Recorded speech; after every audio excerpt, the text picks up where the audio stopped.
Պարոն նախագահ, այս գործի առնչությամբ ունեք դիտարկումներ, երկրորդ շնչառություն են տվել, ինչու։ Ինչ ասեմ։ Դժվարանում ասել։ Ինձ համար ինչ տարբերություն, մեկն է, երկուսն է, թե չորսն է, չորսն էլ կա, էլի։ Պարոն նախագահ, հիմա որ Դավիթ Համբարձումյանին արդեն ձերբակալեցին, կալանավորեցին, ինչ է լինելու Նիկոլ Փաշինյանի իմպիչմենտի գործընթացը։ Հնարավոր է, որ տապալվի կամ նոր թեկնածու առաջադրել ձեր պլանների մասին։ Ոչ, որովհետև դեռևս Դավիթ Համբարձումյանի մասով դատավորը չէ, որ օրինական ուժի մեջ չի մտել, բնականաբար փաստաբանները ողջարկելու են եւ այդ ընթացքում նա բոլոր իրավունքները պաշտպանում են, այնպես որ Դավիթ Համբարձումյանը մնալու է մեր թեկնածուն իմպիչմենտի գործով որպես վարչապետի թեկնածու։ Պարոն Սարգսյան, դուք կարծում եք, որ Դավիթ Համբարձումյանին այդ գործընթացի պատճառով կալանավորեցին քաղաքական պատճառներով։ Ոչ միայն այդ գործընթացի, երկիր կորոշման փոփոխություն։ Ես չգիտեմ, ես խնդրել եմ մեր Սարգսյանում իրավական հարցերով զբաղվողներին խնդրել տեսնել, արդյոք այդ հոդվածով այդպիսի պատժաչափ երբևէ կիրառել է, դեռևս ինձ պատասխան չեն տվել, որ կիրառվել է թե չէ, շատ դաժան որոշում են ուղղակի կայացրել,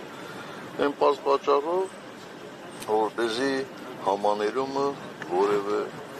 ազդեցություն չունենա։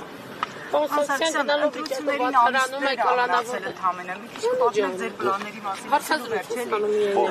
օրինակ դաշինքներ, չգիտեմ, ինչ տարբերակներ եք մտածում, որ Նիկոլ Փաշինյանի իշխանությանը կուղարկեք, օրինակ, ինչ ռեալ գործընթացներ կան, օրինակ, ինչ պլաններ կան։ Մենք այլ պլան չունենք, քան իմպիչմենտի գործընթաց առաջ տանելը։ Եթե ուրիշներ այլ պլաններ ունեն, այլ առաջարկություններ ունեն, մենք հաջողելով դա կլսենք։ Ինչ եք ասում։ Պարոն Սարգսյան, գնալով վիճակը երկրի կարծես վատանում է, եկեղեցու դեմ արշավել, կալանավորներ, քաղաքական հետախուզումներ, այսպես քրեականի տակ։ Այս ամենում դուք ձեզ երբ որ մնում եք մենակ, մեղավորության զգացում ունեք։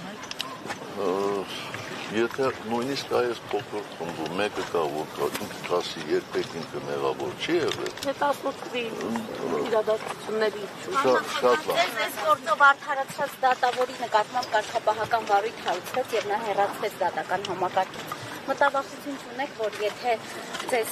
մյուս դատավորներն էլ արդարացնեն նույն ճակատագրին կարողանան։ Բայց ինչ կարող եմ այդպես անել։ Դատավորները իրենք են որոշում արդարադատություն ապահովել, թե անձնական անվտանգություն։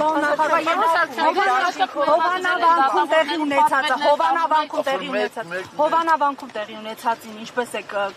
վերաբերում։ Չեմ էլ ուզում այդ հայտարարության արձագանքը։ Բայց նորից է գնալու, պարոն նախագահ։